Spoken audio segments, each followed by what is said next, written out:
नमस्कार। मातृशक्ति और पितृशक्ति, एक बहुत गंभीर विषय पे थोड़ा सा प्रकाश डालने की कोशिश करूँगा, समझने का प्रयास करना कि भारत में स्वाभिमान, खुददारी, करुणा,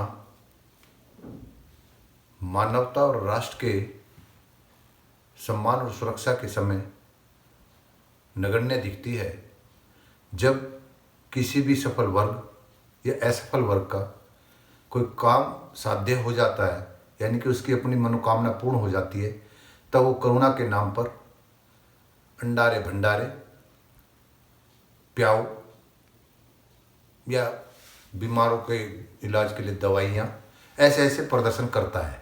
तब वो करुणा भी दिखाता है, ऐसे ऐसे नाटक करता है। लेकिन जब देश के स्वाभिमान और खुददारी और मानवता, जो भारत के मानव रहे, जो मजदूर किसान हैं, उनके प्रति दया क्यों नहीं है?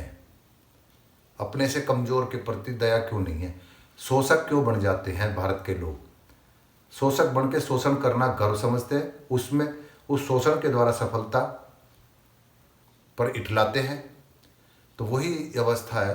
तो इस पर विचार करना कि ये हमारी चक्र चल रहा है, पूर्व से चलता आ रहा होगा कि अब आधुनिक मध्य युग की बात करता हूँ, मध्यकालीन युग में, पूर्व में भी ऐसे इतिहास दोहराए गए होंगे कि इसी शोषण से राजा हुए हैं।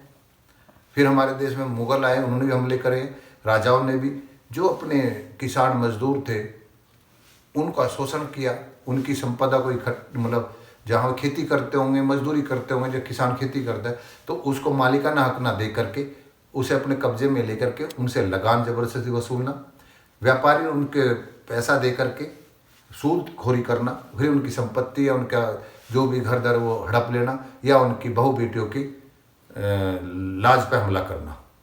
ये पुरातन से चलता आ रहा है। तो अब सीखना चाहिए आपको।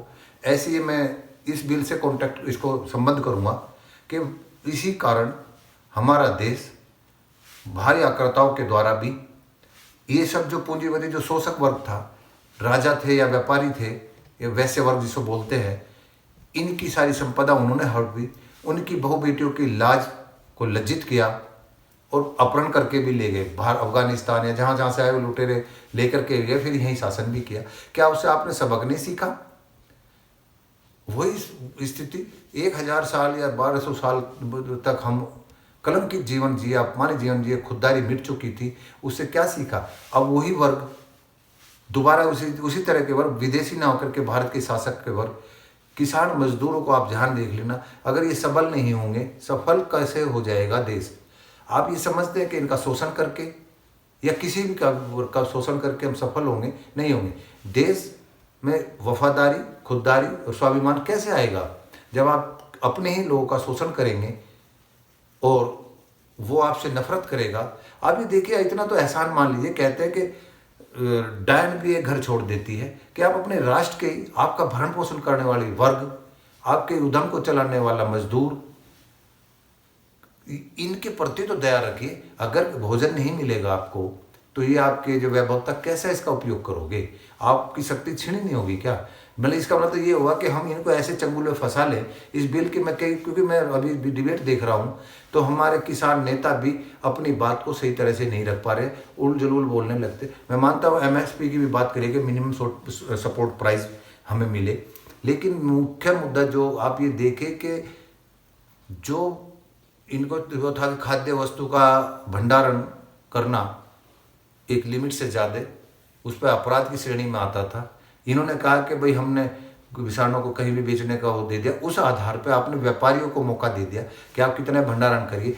मैं कह रहा किसान मजदूर का नहीं, आप तो व्यापारी, सफल व्यापारियों के भले के लिए आम जनता को, आम सर्विस क्लास वर्ग को कितना तरह तरह कर देंगे? क्या इस देश में नैतिक बोध है?